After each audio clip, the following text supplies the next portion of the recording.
E foi quando então, eu me converti, conheci Jesus nos meus 20 e poucos anos, e aí eu conheci o CAD, que é uma organização da sociedade civil cristã. Acho que muitos de vocês devem conhecer o CAD, hoje tem um alcance nacional, e abriu um processo seletivo na instituição, e eu fui participar desse processo seletivo e comecei na instituição como recepcionista. E a partir dali, Deus foi travando ali processos de desenvolvimento para a minha vida. Então eu decidi que curso de nível superior eu queria fazer, eu decidi alguns processos para a minha vida, e junto com a igreja local e com a instituição eu fui experienciando alguns processos de desenvolvimento muito preciosos na minha vida.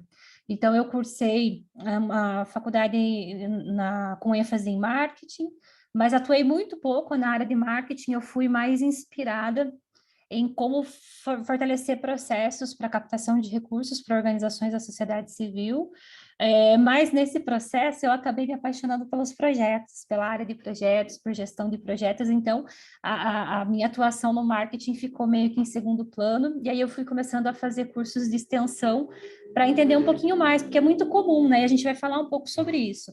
É muito comum que quando a gente sai da ânsia da captação de recursos, a gente começa a observar que a casa tem que ser arrumada, que tem algumas partes da casa, da organização, que a gente tem que pôr em ordem, porque senão a captação não flui, ela não vai acontecer, seja no aspecto jurídico, fiscal, ou até dos próprios projetos. E na organização que eu trabalhava, calhou que a gente precisava organizar a área de projetos, e aí eu comecei a me especializar nisso, e me apaixonei por essa área. Eu tenho pós-graduação em gestão de projetos, organizações da sociedade civil e negócios sociais, tenho uma formação internacional também em gestão de projetos. Então acabou que essa virou a minha área de atuação, e aí eu fui galgando novos espaços de trabalho dentro da própria organização, e em 2012, eu acho, eu passei a ser a gestora de projetos da instituição. Foi uma caminhada aí de quase 10 anos para chegar a ser gestora de projetos. E aí, em 2015, eu passei a ser a coordenadora executiva da primeira unidade do CAD em Fazenda Rio Grande. Então, o CAD, para quem não conhece, ele nasceu como uma iniciativa para atender crianças, adolescentes e famílias que vivem em contexto de vulnerabilidade. Naquela ocasião, em 1994, ele foi fundado para uma atuação local no município de Fazenda Rio Grande.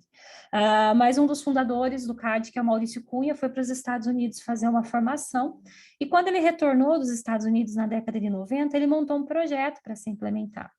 E ele também, além de implementar o projeto, ele sentia muito forte o desejo no coração de compartilhar temas, processos, ferramentas de desenvolvimento comunitário que não eram muito abordados aqui no Brasil naquela época. E então ele resolveu montar uma formação que se chamava naquela época EDEC, Escola de Desenvolvimento Comunitário. As pessoas vinham no formato tipo Jocum, assim, ficavam 3, 4 meses aqui, fazendo num período formação e no outro período a vivência dentro dos projetos dos departamentos da organização. E aí, com isso, começou um movimento muito natural de outras organizações dizerem: quero abrir um CAD na minha cidade, quero abrir um CAD na minha cidade. E aí, em 1994, então, foi fundado o CAD Fazenda. Em 1999, se eu não me engano, uma unidade do CAD em Rondônia. Depois foi fundada uma unidade do CAD no Ceará, depois uma em Palhoça, Santa Catarina, e aí foi se expandindo. Até que em 2012 foi fundado o que a gente chama hoje de Escritório Nacional, que é o órgão, né, que organiza, fiscaliza, é o guardião da marca CAD, que desenvolve metodologias, políticas de governança, enfim, acompanha e fortalece as unidades de intervenção. E existem 8 unidades de intervenção social espalhadas aí pelo Brasil. Além dessas que eu falei, tem uma em Pernambuco, 2 na Bahia e uma no Complexo da Maré. E aí, somando, nós somos 9 organizações, então, que atuam especificamente com ações preventivas dentro do desenvolvimento comunitário, com foco e atuação no atendimento à criança, adolescente e às suas famílias. E então, em 2015, eu fui coordenadora da unidade do CAD Fazenda, que é a primeira unidade da coalizão CAD Brasil. E aí eu tive minha filha, e aí fui convidada para trabalhar no que a gente chama do Escritório Nacional, e hoje eu trabalho ainda no Escritório Nacional do CAD, Então, são 20 anos de caminhada conjunto com essa organização. Sou muito grata a Deus pela oportunidade de ter iniciado a minha caminhada e por me permitir continuar servindo nessa organização. É quase como se fosse um filho, faz parte da minha vida, né? São 20 anos de caminhada, mas além do CAD, eu continuo prestando serviço também para outras organizações. A pandemia também oportunizou muito isso, né? Porque a partir do trabalho remoto, então eu comecei a prestar serviços para outras organizações espalhadas aí pelo Brasil também. Então, como empreendedora mesmo, como missionária, já prestei serviço para organizações em Minas, Brasília, Minas foi a que eu mais prestei, acho que umas 4 ou 5, aqui na região sul também, em Curitiba, São Paulo, enfim. Então, eu acabo dosando aí meu tempo para fazer esses 2 trabalhos, né? E esse é um pouco da minha história, de forma bem resumida, um pouco da minha atuação. Não sei se vocês têm alguma pergunta de cunho pessoal e eu posso seguir para o conteúdo, se vocês querem tirar alguma dúvida, enfim, falar alguma coisa. Eu só queria te dar um oi, eu sou o Fernando, eu sou aqui de São José dos Pinhais. Eu já fui voluntário no CAD, acho que em 2007, talvez, e eu sou voluntário da atuação voluntária, hoje atuação global. A gente até teve por um período um escritório do CAD ali em Curitiba, atuando junto com a gente, então muito legal saber que você está na parceria aí, colaborando com a Glocal. Muito legal. Aí a gente ficou no Xaxim ali um tempo juntos, né? Antes da pandemia. Agora a gente já trabalhava, né, no sistema remoto antes da pandemia. Nós íamos para o escritório 2 vezes por semana, só porque as unidades estão espalhadas pelo Brasil mesmo, né? E aí, pós-pandemia, a gente se estabeleceu no remoto mesmo e transferiu de novo o nosso endereço para a unidade do CAD Fazenda. Então, a gente compartilha o mesmo endereço e segue no remoto aí. Que legal, muito bom. Mais alguém quer falar alguma coisa ou posso compartilhar minha tela aqui e seguir? Vamos seguir. Obrigada, Carla, por compartilhar aí. Muito legal. Imagina, vamos lá. Vou compartilhar minha tela, então. Só um minuto. Deixa eu só me achar aqui.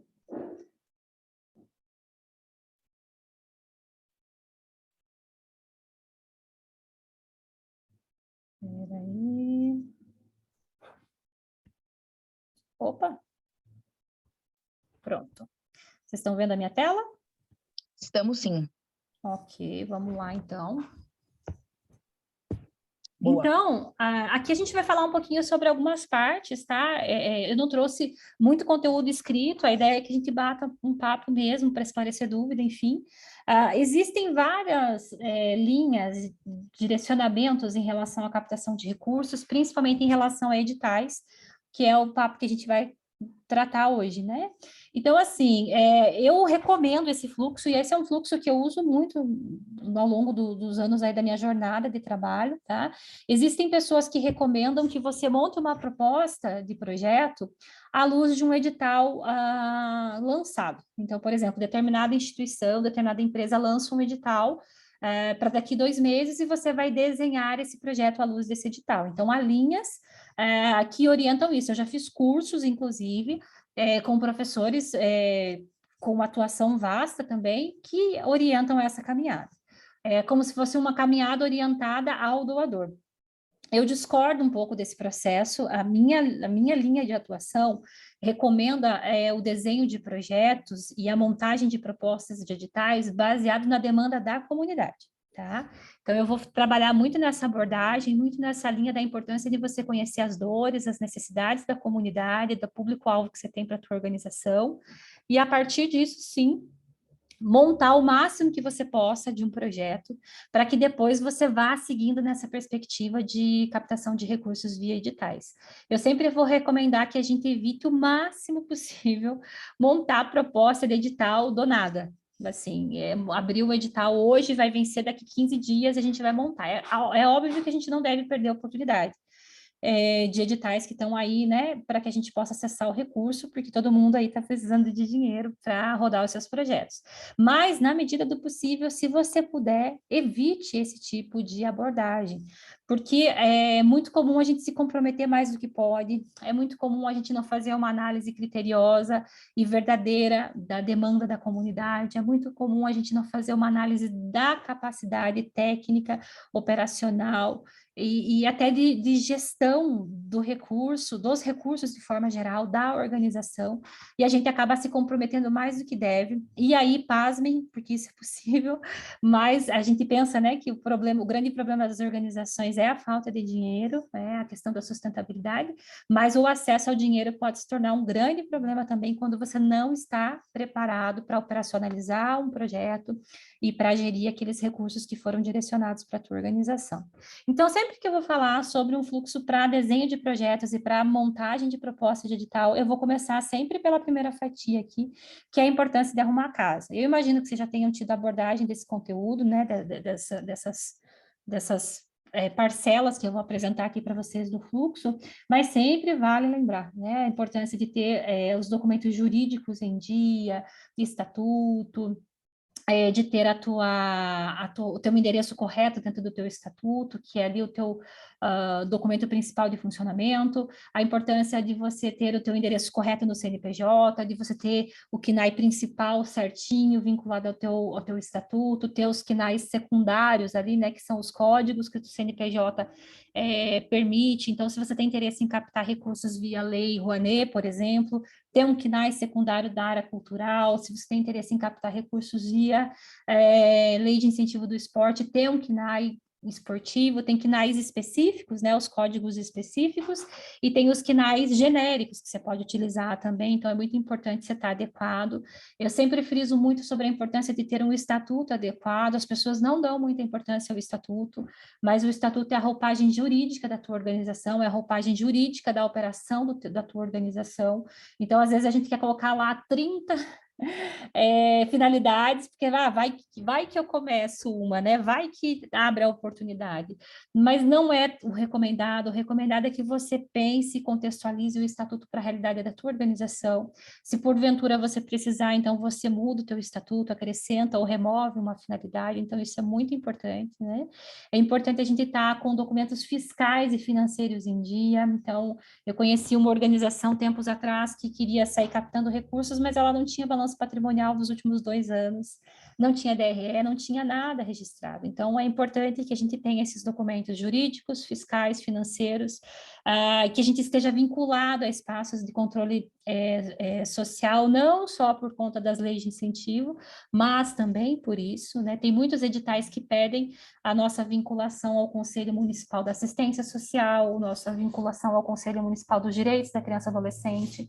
Então, se você não estiver vinculado a um desses espaços que direcionam, que norteiam, né, a atuação da tua organização, tem editais que já ficam inviabilizados para você. Eu estou falando aqui das organizações da assistência, né, mas existem também as organizações que precisam estar vinculadas à saúde e também à educação, aí dependendo da área de atuação da tua organização, né? Então, ter esses documentos, esses processos aí mínimos, ajustados, é de suma importância. De repente, você tem um projeto muito bom, você está num território extremamente vulnerável, que de repente é a área de atuação de um grande edital, de uma grande empresa, de um instituto, de uma fundação, mas você não passa da primeira fase, porque se não tem os documentos ali elegíveis, você já é eliminado na primeira fase e perdeu tempo ainda, né, desenhando o projeto, em todo o processo. Então, eu sempre friso isso, que é muito importante. Se vocês forem tendo dúvida em relação a cada processo que eu for falando, só levantar a mão, abrir o microfone e me falar, tá bom?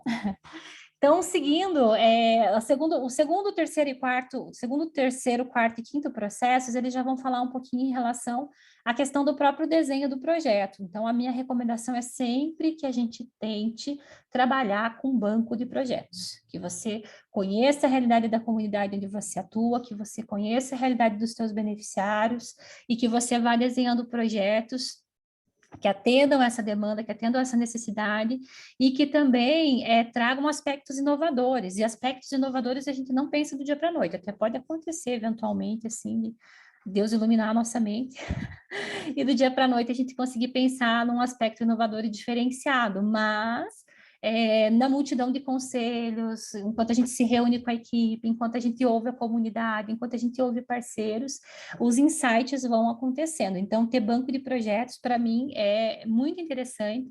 Eu tenho prestado serviços para organizações nesse sentido e algumas delas já estão me dando feedback nesse sentido, o quanto isso otimiza a possibilidade de você participar do edital, porque você faz o trabalho antes, né? Se você levava antes 30 dias para montar um processo de proposta de edital, você leva menos, porque a tua proposta já está, o teu projeto já está desenhado e você só vai adequar a tua proposta à luz do que o edital está trazendo. Então, qual que é o grande primeiro passo para que você possa desenhar o teu projeto?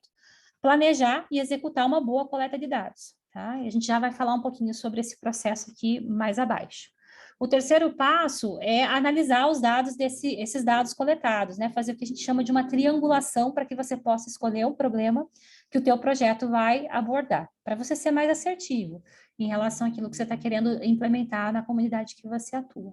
O quarto passo seria você fazer, uma vez que você triangulou e escolheu o problema que o teu projeto quer combater, você vai analisar a situação atual e a situação futura. Você vai destrinchar ali aquele problema e vai descobrir quais são as causas daquele problema e depois você vai relacionar quais são as consequências, os efeitos desse problema na sociedade ou na comunidade que você quer atuar. Isso é muito importante porque, normalmente, os projetos, quando eles não são desenhados nesse processo, eles atuam muito nos efeitos, naquilo que a gente vê, naquilo que a gente fala que são os frutos, né, que ficam ali visíveis a todo mundo. Mas a gente precisa combater as causas daquele problema, né, para a gente evitar aquela tradicional prática de enxugar o gelo. Fazendo uma boa análise do problema, do estado atual que a gente quer combater, vai facilitar muito para que a gente consiga analisar qual é o estado esperado, o estado futuro, a transformação que o meu projeto vai trazer para aquela comunidade, para aquele beneficiário, para aquele problema que eu quero trabalhar. E aí, depois de fazer essa parte, a gente passa para o quinto passo, que é o desenho da estratégia de intervenção, a estratégia lógica, né? E aí a gente vai usar o quadro lógico para isso. E aí, depois de todo esse processo de pensar aí o projeto, de pensar os beneficiários, de conversar, de dialogar, de voltar, remontar, reorganizar, né? E analisar de várias formas o projeto, é aí que eu recomendo que a gente monte um roteiro mínimo de projetos e que esse roteiro mínimo de projetos compõe ali, então, o banco de projetos da organização. A organização não precisa ter 30 projetos, até porque, né, você tem que ter a capacidade operacional de atuação, de gestão de projetos, então, de repente, tem organizações que vão ter, sei lá, 3 projetos em bancos de projetos e vão adaptar esses projetos para montar propostas de editais. Tem organizações que vão ter 4, 5 projetos. Então, depende muito, né, do teu beneficiário, do teu público-alvo, da tua área de atuação, da modalidade que você quer atuar para poder, então, montar esse banco de projetos. E tem organização que, de repente, vai ter um projeto.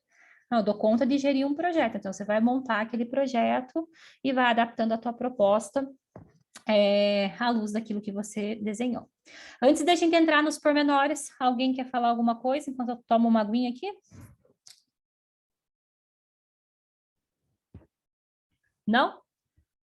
Nada? Então vamos lá. Aqui a gente vai ter aqui Deixa eu só diminuir aqui. Aqui a gente vai ter uma dica, assim, né, mais tete a tete aqui em relação a cada nível. Então, para o nível 1, que é o arrumando a casa, aqui a recomendação sempre né, tenha o planejamento do estratégico da tua organização muito claro para você, né, tenha documentos que relatem a história da organização, tenha clareza da identidade da organização, e aqui dentro da identidade vai entrar, obviamente, né, missão, visão, valores.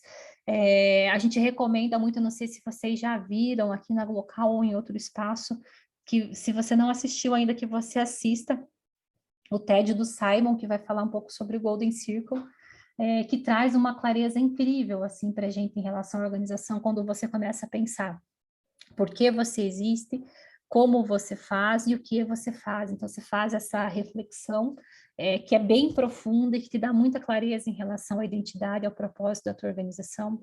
Tenha muito clara a causa da organização. Na década de 90 mesmo, a maior parte das organizações que foram fundadas nessa época, elas queriam resolver todos os problemas do mundo. E aí, por isso, elas tinham várias frentes, então atuavam na saúde, na educação, na assistência, tinham programas, projetos preventivos, né, que atuavam ali para que a criança não tivesse direito violado, para que a criança não sofresse algum tipo de violência, mas também tinham projetos de média e alta complexidade de assistência, abrigos, gerenciavam, né, uma série de projetos. O que acontecia é que quem muito faz, pouco resultado alcança. Então, cada vez mais a gente vê a importância do foco. Então, ter essa clareza da causa, do território, do público prioritário é super importante para que você possa avançar, porque o teu projeto tem que ter coerência com tudo isso, né? É muito difícil a gente ter uma história desenhada, ter uma identidade desenhada, uma causa definida e de repente a gente vai para outro lado. Então, não tem como, né? Tem que haver essa coerência entre todos esses pontos aqui em relação ao planejamento estratégico da tua organização. Aqui é sempre bom atentar para ter documentos jurídicos, financeiros e fiscais em dia, de acordo com o novo marco regulatório. Então, a Lei 13.019, que é a lei que regulamenta, né, as organizações da sociedade civil no país, uma das, ela veio inicialmente para regulamentar a relação das organizações com o poder público, mas ela acabou regulamentando a relação em nível digital com todos os demais parceiros, tá? Então, é muito importante que, se você não conhece ainda, que você leia essa lei 13.019, que você leia os desdobramentos dessa legislação, né? E que você tenha os documentos que são listados na 13.019 em dia. Normalmente, os editais governamentais pedem um número maior de documentos, né? Mas existem editais privados que também pedem uma lista ali bem completa de documentos, então é importante estar atento a isso, tá certo? Aqui, né, mais uma vez, falando sobre a importância de você manter a tua inscrição em dia nos conselhos de referência, no Conselho dos Direitos da Criança e Adolescente, para quem atua com esse público, no Conselho Municipal da Assistência Social, para quem é da assistência, Conselho Municipal da Educação, para quem é da educação, Conselho Municipal da Saúde, para quem é da saúde, enfim, né, buscar estar regulamentado nas instâncias que orientam, né, cada área de atuação de uma determinada organização. Isso é importante não só por conta da questão dos incentivos fiscais. Isso é importante porque a gente tem que ter essa compreensão que a gente é uma organização privada, mas que executa um serviço público. Então, a gente precisa estar de acordo com a legislação. E a legislação diz que quem regulamenta a nossa atuação, quem fiscaliza a nossa atuação, quem recomenda a nossa atuação são esses espaços, né? São esses conselhos de referência. Então, é importante que você esteja ali. E uma outra coisa muito importante de estar nos conselhos é porque a gente lida com problemas complexos. Então, não são coisas simples assim de lidar que a gente resolve do dia para a noite. São problemas de médio e longuíssimo prazo, que a gente só vai resolver atuando em rede. Então, estar nesses espaços é muito importante para você ampliar relacionamentos, estabelecer relacionamentos e atuar em rede também. Né? Em relação às leis de incentivo, conheça as leis, aquelas que são aplicáveis ao teu projeto e à tua organização e as que não são. Existem muitos municípios, por exemplo, que não têm algumas leis de incentivo aprovadas. Então, a lei de incentivo à cultura, claro, a lei de incentivo ao esporte, ela é de nível federal, então acaba tendo uma maior abrangência, mas ela não é tão fácil assim de conseguir, e os processos demoram um pouquinho mais. A grande vantagem hoje é ter a lei de incentivo à cultura para quem atua nessa área, porque tem a possibilidade de 4% de doação de pessoa jurídica, enquanto as outras têm um percentual um pouco menor, de 1%, em torno de 1%. A lei de incentivo mais acessível hoje para as organizações da sociedade civil é a lei de incentivo que se origina no FIA, no Fundo da Infância e do Adolescente, da Adolescência, que é regimentada pelo Conselho Municipal dos Direitos da Criança e Adolescente. O que acontece é que tem muitos municípios que fazem uma interpretação de que a doação dirigida, que a gente chama, não é uma doação regulamentada, né? Tem até muitas discussões, o CONANDA tem discutido sobre isso, a BRINC também tem discutido sobre isso, qual que é o direcionamento, né?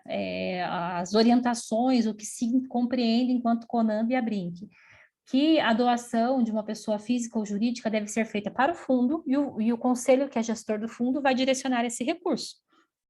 Mas existem municípios que têm a lei de doação dirigida no formato de lei mesmo, não é uma resolução do Conselho Municipal dos Direitos da Criança e Adolescente, é uma lei municipal. E por que que os municípios estão migrando para esse formato de lei? Porque aquilo que é determinado em lei, desde que não esteja contra, né, aquilo que a Constituição ou outras legislações apliquem, ela deve ser cumprida. Então, em Curitiba, por exemplo, que é uma referência hoje de doação dirigida, até porque tem o Hospital Pequeno Príncipe, que é um dos maiores captadores, né, em nível de Brasil, eles estão trabalhando para quê?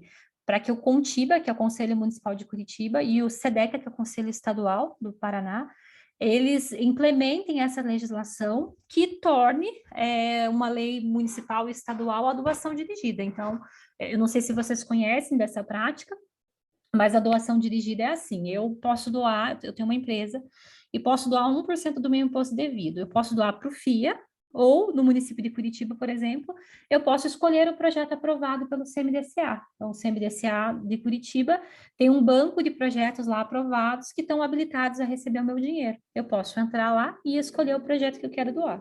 Ou então, a organização pode me procurar e apresentar o projeto para que ela possa receber aquele valor de forma única, ou eu posso fazer aportes trimestrais, dependendo de como eu declaro imposto de renda na minha empresa, tá? Então, esse é conhecido como doação dirigida, doação casada, e existem municípios que fazem a leitura que isso não é oportuno e que não incentivam esse tipo de prática. Então, o Rio de Janeiro é um desses municípios.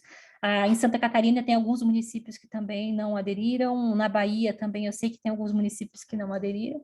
Então, é importante que você saiba se o teu município tem essa prática, que está com funcionamento regular, que é aplicável, né? E que você busque conhecer como faz para apresentar projetos para essa ferramenta que é muito importante, tá? E busque conhecer quais são esses processos de inscrição e aprovação, então, dos projetos via lei de incentivo, seja no nível municipal, estadual ou federal. Em relação a esse ponto, das dicas do nível 1 do Arrume a Casa, há alguma dúvida, pessoal? Alguma coisa que vocês queiram falar? Estou vendo que no chat tem alguma coisa aqui, mas eu não cheguei a ler ainda. Foi o link do vídeo que você comentou. Eu mandei lá para eles darem uma olhada depois. Legal. E o pessoal dando boa noite. Pessoal, Legal. se vocês quiserem, pode mandar aí nessas pausas que ela fizer, tá bom? Vocês podem abrir o microfone ou pode escrever no chat aí, sem crise. Vou seguir então, tá bom? Se estiver falando muito rápido também, me sinalizem aqui. Tá certo? Olha, tem uma pergunta aqui no chat Vamos lá. do Elcio. Você sabe como está em São Paulo a doação dirigida? Eu não sei dizer porque eu não tenho uma atuação direta em São Paulo. Eu vou começar a prestar serviço para uma organização agora em novembro. Então, a partir de novembro é que eu vou me apropriar um pouquinho mais sobre. Mas eu acho que se você entrar em contato com o Conselho Municipal dos Direitos da Criança e Adolescente, entrar nas páginas, né? As páginas dos conselhos hoje, elas são muito acessíveis. As páginas dos conselhos são vinculadas às secretarias de assistência social, normalmente. Algumas secretarias têm o nome da família, né? Enfim, mas normalmente é da assistência. E aí lá nessas páginas você vai encontrar informação. Normalmente tem as resoluções que orientam. Eu não sei como chama em São Paulo, né? Mas pode procurar como doação dirigida, doação casada, e você vai conseguir ter acesso à informação, tá bom? Carla, porque nós tivemos um projeto aprovado no Fundo da Criança e Adolescente, a gente tem registro no CMDCA, né? Isso em 2019. E o projeto foi aprovado, na realidade nós apresentamos o projeto para captação de recursos, a nossa solicitação foi indeferida e nós apresentamos um recurso, e o recurso foi acolhido e deferiram o nosso projeto, depois da apresentação desse recurso. E daí a verba foi alocada, né, para captação de recursos no fundo no FUNCAD. Só que nós não conseguimos viabilizar no tempo hábil as ações de captação de recursos. Assim, pelo que você me explicou, me parece que era um caso de doação dirigida, sim. Mas eu não sei propriamente se tem algum detalhe aí mas me parece que era assim. Mas só que a gente não conseguiu viabilizar no período de 2 anos, foi no final de 2019 que a gente conseguiu, né, a aprovação, pegou o período da pandemia, né, pegou praticamente, atravessou todo o período da pandemia, e daí o nosso projeto, esse prazo caducou, né? Certo. Mas Esse você ponto que você... explicou, né? Você explicou como funciona a questão de doação dirigida. Me parece que sim, funciona assim doação dirigida, mas eu não tenho certeza por isso da minha pergunta, entendeu? Certo. O que acontece, esse ponto que você trouxe é bem interessante, Elcio, até para a gente voltar aqui antes de avançar no nível 2 aqui, que é o seguinte, quando você aprova um projeto na Lei Rouanet, que é de cultura, na Lei de Incentivo ao Esporte, ou no Fundo da Infância e Adolescência, direcionado, né, a projetos da criança e adolescente, também tem os projetos, as leis de incentivo para a área de saúde, também, que não é muito minha especialidade, tá? Mas quando você consegue aprovar o teu projeto, você ainda tem toda uma caminhada a trilhar, porque você aprovou o projeto para que você possa captar o recurso. Você ainda vai precisar ir até as empresas ou até as pessoas físicas para que você então consiga ter acesso ao recurso. Então, vamos dizer, aprovei um projeto de 200 mil na Lei Rouanet. Vou celebrar, vou ficar super feliz porque agora eu tenho um código ali que me habilita a receber o recurso. Aí eu tenho uma outra longa jornada, né? Que aí os projetos têm aí de normalmente 2 anos para que você possa captar recursos que podem ser prorrogados. Você pode pedir prorrogação de prazo em alguns desses mecanismos, né? E aí tem um outro árduo trabalho, que é convencer, né, no mar das possibilidades que existem hoje, que empresas com doação direta ou via editais investam no teu projeto, né? Então, esse foi um ponto que o Elcio trouxe. Então, a gente celebra, sim, a conquista da lei de incentivo, porque, puxa vida, né? A empresa vai poder doar 1% do imposto devido, então ela vai direcionar, na verdade, né, aquilo que ela pagaria de imposto para o teu projeto. Mas é uma longa caminhada até que você consiga, e aí tem, cada um desses fundos, eles têm uma caminhada diferente, né? Normalmente de 20, 30, 40% do valor captado para você poder começar a rodar teu projeto. Então, varia muito de cada lei de incentivo, né? Eu tinha um projeto de 200 mil, captei 40, posso começar a rodar? Tem alguns mecanismos que vão permitir que você já rode com um percentual captado e tem outros que não, né? E aí você também tem que avaliar, porque se você ia captar 200, captou 40, o que você pode fazer com 40? Você não vai entregar o mesmo escopo, você não vai entregar a mesma quantidade de atendimento, você não vai entregar o mesmo tempo de atendimento, né? Porque você não vai ter o mesmo recurso. Então, tem o triângulo de gestão ali equilátero. Se eu tenho 40 mil, eu tenho que reduzir a quantidade de atendidos, ou o tempo de atendimento que eu vou oferecer. Então, tem que sempre fazer essa análise aí, né? Para poder, então, seguir. O ideal mesmo é que a gente capte pelo menos 80% do projeto para depois começar a executar, né? Que aí vai trazer uma segurança maior para a gente e para os investidores. Mas se você está findando o seu prazo de captação, já pediu para esticar o prazo, não conseguiu captar a totalidade, proponha executar. Se você conseguiu atingir, né, o limite ali para poder rodar teu projeto, que a própria resolução da lei de incentivo orienta, faça, né, para que você não perca o recurso, porque vamos dizer que você captou 40 mil na lei Rouanet, chegou a 20% de um projeto de 200 mil. Você pode e deve, porque se você não implementar, você vai precisar, esse dinheiro vai ficar no Fundo Nacional, você não vai ter acesso a ele, teu doador também vai ficar lá, vai ser direcionado para outros projetos, né?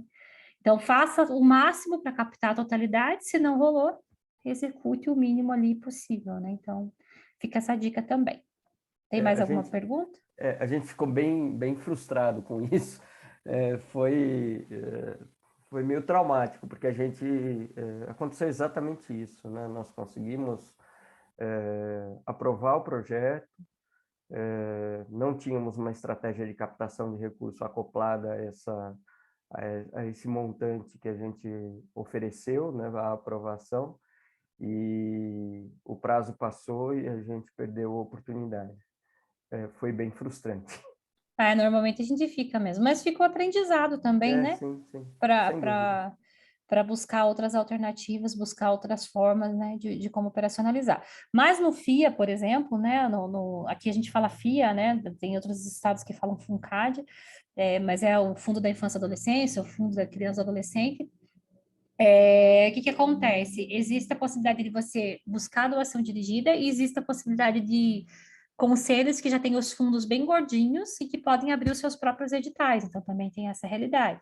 Normalmente, os conselhos que não regulamentam a doação dirigida, eles engordam o fundo para que depois eles abram editais para que projetos governamentais e não governamentais concorram para receber aquele recurso ali. Então, normalmente, são editais, dependendo do volume do fundo, né, mas de 100, 200 até 300 mil, dependendo do volume do fundo.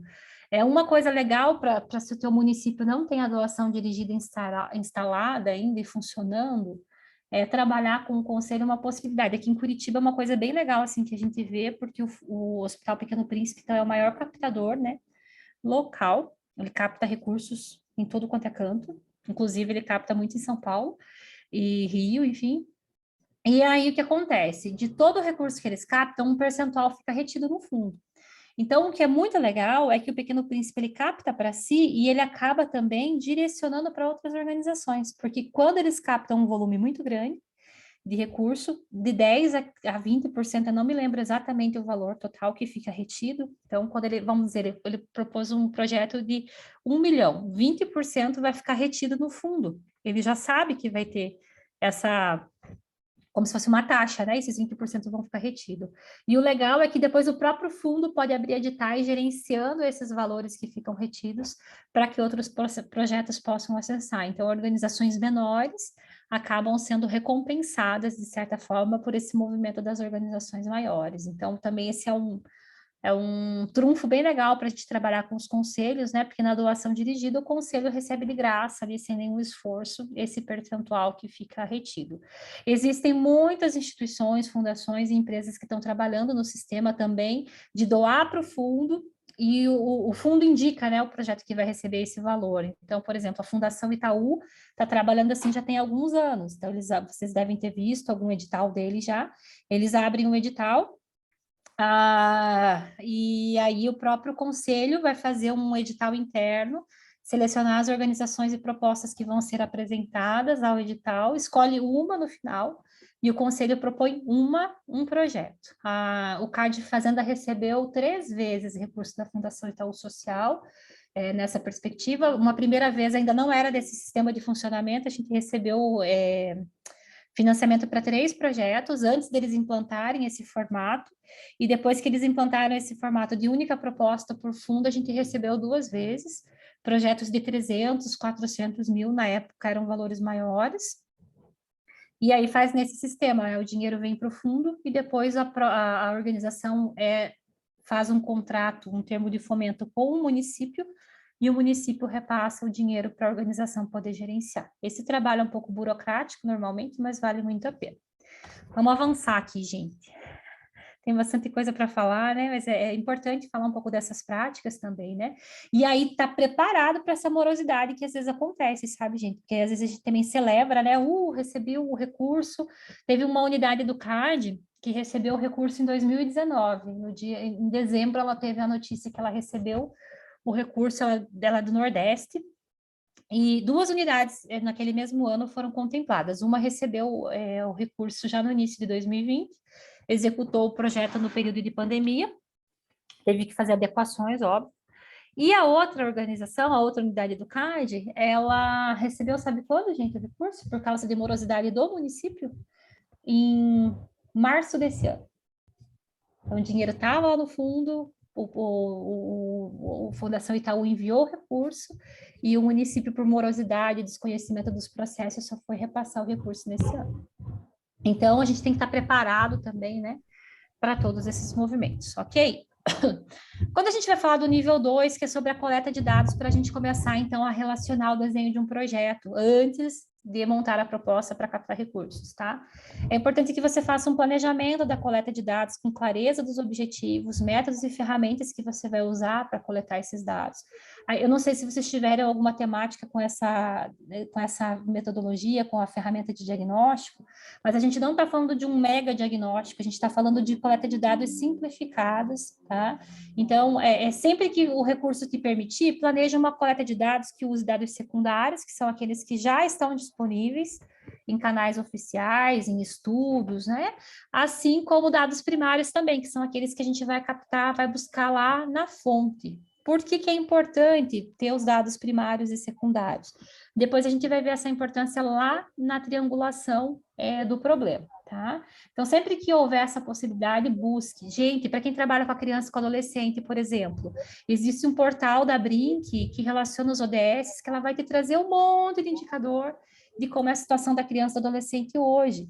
Esse tipo de informação vai subsidiar e vai dar credibilidade e vai engrossar a justificativa do teu projeto, né, para que você possa ter acesso a essa informação. Tem muita informação em nível de município, então você vai entrar lá nessa plataforma da Brinq e você vai poder comparar, por exemplo, a situação de evasão escolar da criança no Brasil, da criança no teu estado e da criança no município onde você atende. Se você consegue buscar dado primário, você vai tentar buscar junto à escola da tua localidade qual é o índice de evasão, e aí você começa a estabelecer parâmetros.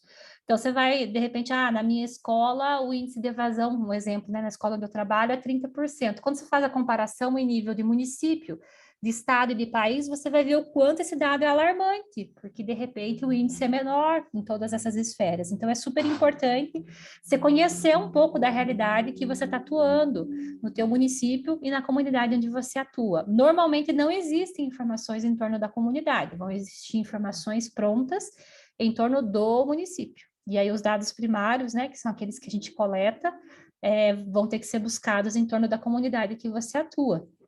Então, sempre que você for buscar desenhar um movimento de coleta de dados primários, alinhe o objetivo, o método e a ferramenta. Ah, Carla, não sei como fazer. Eu não sei quantos de vocês conhecem, mas você pode pesquisar no Google e conhecer um pouco da prática de grupo focal.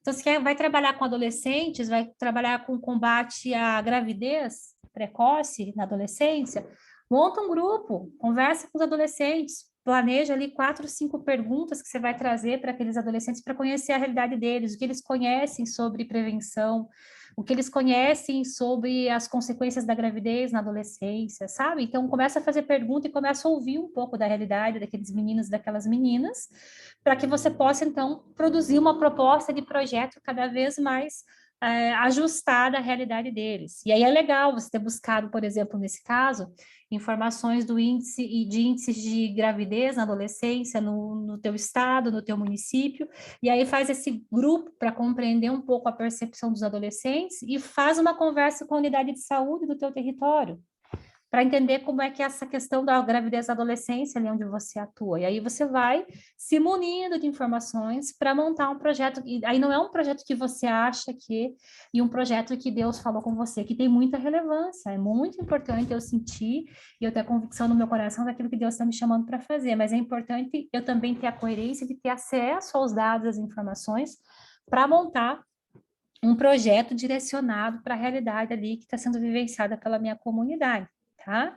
Em relação a métodos e ferramentas, pense bem nas questões que você quer que sejam respondidas.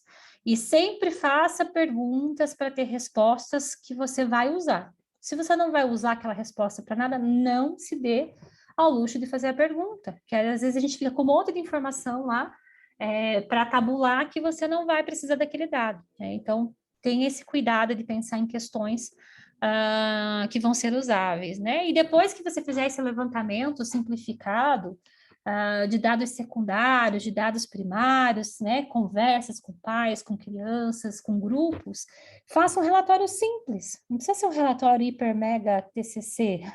Faça um relatório simplificado dessa coleta de dados. Anote os insights.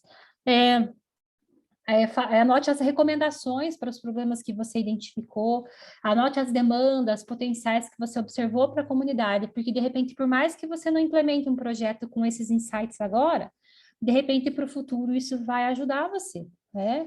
Eu lembro que quando eu comecei a trabalhar essas práticas de projetos no CAD, Fazenda, a gente ainda não tinha nenhuma metodologia desenvolvida na parte de diagnóstico, e a gente fazia perguntas simplificadas. Então, a gente começou a trabalhar em 2012 um projeto que tornasse conhecido os direitos da criança e adolescente entre as crianças e adolescentes, e a gente fazia 4 a 5 perguntas ali para os grupos.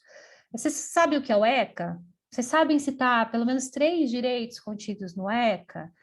Sabe? E ia fazendo pergunta em cima de pergunta ali com eles enquanto a gente ia dialogando para perceber o que eles conheciam, o que eles sabiam ou não. Deixa eu só colocar aqui minha bateria para carregar. Para a gente ter essa noção, sabe? Para poder, então, implementar um projeto que funciona até hoje. Até hoje a gente tem um projeto operacionalizado nas unidades do CAD que torna conhecido o direito da criança e adolescente, na perspectiva individual e na perspectiva coletiva. E isso é super importante para que haja redução da violação de direitos. E esse projeto nasceu desses movimentos de escuta, tá? E existem N canais aí que você pode acessar para ter informações em relação a diversos problemas. Existe um outro canal muito legal para quem trabalha na área da educação, ainda que não na formal, né? Seja uma organização da assistência, mas que trabalha com ênfase em educação e aprendizagem, tem o portal do QEDU, eu não sei se vocês conhecem, também é um portal fantástico, que você pode ir em profundidade, você vai ter informação da proficiência em português e matemática, por exemplo, em nível de Brasil, em nível de estado, em nível de município. Se o teu município trabalha direitinho, tem informação até de escola lá, então vale super a pena também acessar essa plataforma. Então, a Brinq, que Edu, no Ministério dos Direitos Humanos também tem um painel de violação de direitos que você pode ir filtrando e você vai conseguir lá acompanhar a violência contra idosos, contra mulheres, contra crianças e adolescentes, então também é bem legal. Então, tem vários lugares que você pode buscar informação para embasar a realidade do teu projeto. Ok? Então, aqui só dando uma pinceladinha sobre isso. Em relação aos níveis 3, 4 e 5, que vão falar um pouquinho sobre elaboração de projetos, a dica aqui, só não estou conseguindo ver a 1 aqui, mas é que você possa triangular os dados que você observou na prática de coleta de dados, tá? E que você possa analisar esses dados, tanto no nível secundário quanto no nível primário, que você foi buscando esses dados, tá? Por que é legal triangular? A triangulação vai permitir que a organização seja mais assertiva no problema que ela quer combater. Porque aí no formato de triangulação mesmo, aqui, não sei se vocês estão vendo a minha setinha, mas no formato de triângulo, você vai relacionar o que você leu, o que você observou e o que você ouviu da comunidade. E nessa triangulação, você vai definir, então, qual o problema que você vai atuar. E isso é legal porque vai estar muito carregado, né, da realidade que você está observando, para que você possa, então, propor uma proposta mais assertiva, ok? Em relação a essa pincelada aí de coleta de dados e triangulação de problema, alguém tem alguma dúvida, alguma colocação?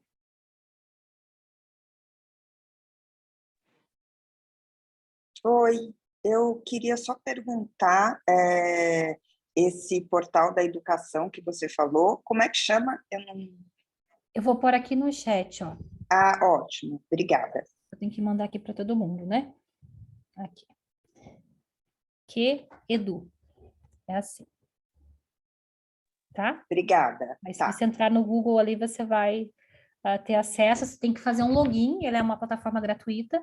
Tem que fazer um login para você ter essas informações em maior profundidade. Um outro espaço muito legal para buscar também informação aí em nível de município, que está um pouco desatualizado, né? Mas agora, graças a Deus, vai sair aí o censo, né? É o Atlas, tá? Então, o Atlas também tem muita informação lá de DH, enfim, tem informação de economia, educação, saúde, também é bem legal.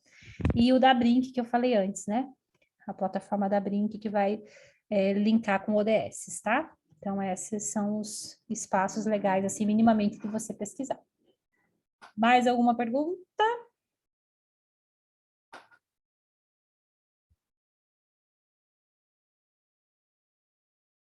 Não? Então, bora lá.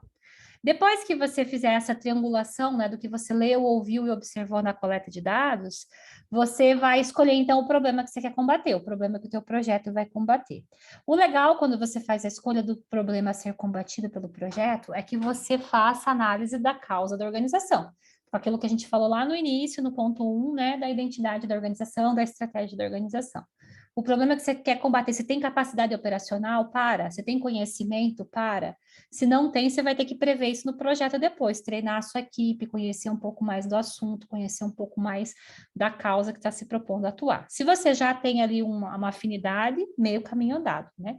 Depois que você fizer, então, a escolha do problema, a orientação é que você faça análise do estado atual, que é que você faça esse destrinchar do problema usando a ferramenta Árvore de Problemas, que eu não sei quantos de vocês conhecem ou já viram, mas a Árvore de Problemas, ela vai te impedir de enxugar o gelo, de você atuar no efeito, que são lá os frutos, né? Então, a Árvore de Problemas, ela é tradicionalmente conhecida como o problema é o tronco, as causas são as raízes e os efeitos ou frutos, as consequências são os efeitos ou frutos, que é normalmente o que a gente vê. Então, normalmente os projetos atuam nas frutas ali, nas consequências, né, a gente enxuga gelo. Então, um exemplo, assim, categórico estou numa comunidade que tem problema de gastroenterite, assim, continuado.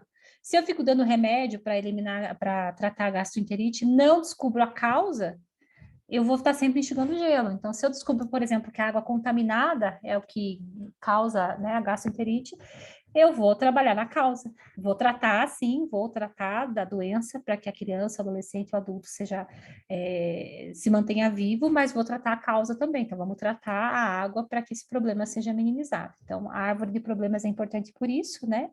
Quando você for construir uma árvore de problemas, aqui uma dica é evite a falta porque a falta nem sempre é o problema, né? Então, o problema da educação no Brasil é a falta de escolas. Não, não é a falta de escolas, né? Pensar em insuficiência da qualidade de serviço, é a ineficiência, né? Então, quando a gente usa palavras mais assertivas na construção da árvore de problemas, a gente facilita a árvore de objetivos que vai permitir que a gente desenhe a análise de futuro. Gente, deixa eu fazer uma pergunta para vocês antes de descer aqui no ponto 3. Vocês conhecem a árvore de problemas e de objetivos? Vocês já viram sobre ou alguém nunca ouviu falar sobre isso? Não conheço. Eu acho que se eu não me engano, nós tivemos uma aula, né?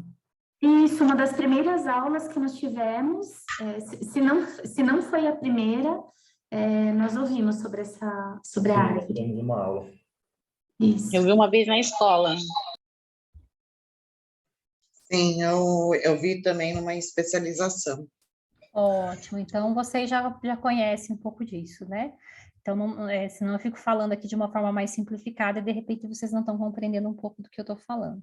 A árvore de problemas é uma ferramenta que é chata, sim, de ser trabalhada, eu reconheço, mas ela é fantástica porque permite que a gente conheça causas e efeitos do problema, e que a gente vá correlacionando.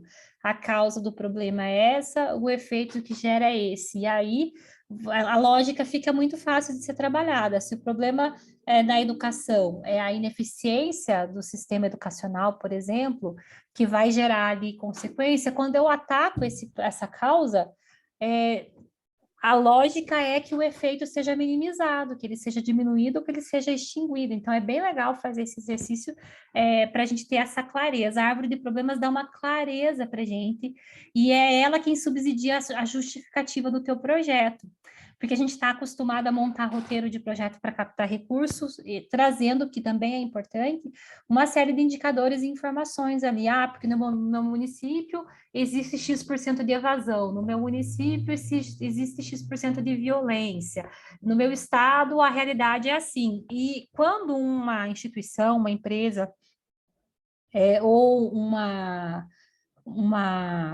um movimento de ordem pública ou privada lança um edital, ele já estudou sobre aquele problema, ele já tem essa noção de que esse problema é real e que ele existe. E quando ele define o território, ele também já tem noção de que aquele problema ele é real naquele território específico. Então, a árvore de problemas, ela te ajuda a dar informação em relação ao que você vai fazer para que aquele problema seja resolvido. Então, o problema existe, o índice do problema é esse, E o que a gente entende que são as causas do problema? Isso, isso e isso. E a gente vai trabalhar com essa, com aquela e com aquela outra, e o resultado que a gente vai alcançar é esse aqui do trabalho que vai ser implementado. Então, é bem legal de usar, é por isso. Tem vários vídeos que você pode acessar no YouTube, tem cursos que você pode fazer, pagos ou não, para que você possa aprender um pouco mais em relação a isso, tá? E aí, depois de ter feito a árvore de problemas, a gente faz o que a gente chama de objetivar a árvore de problemas. Então, aquilo que era problema, que era o caule, o tronco, vai virar o meu objetivo geral.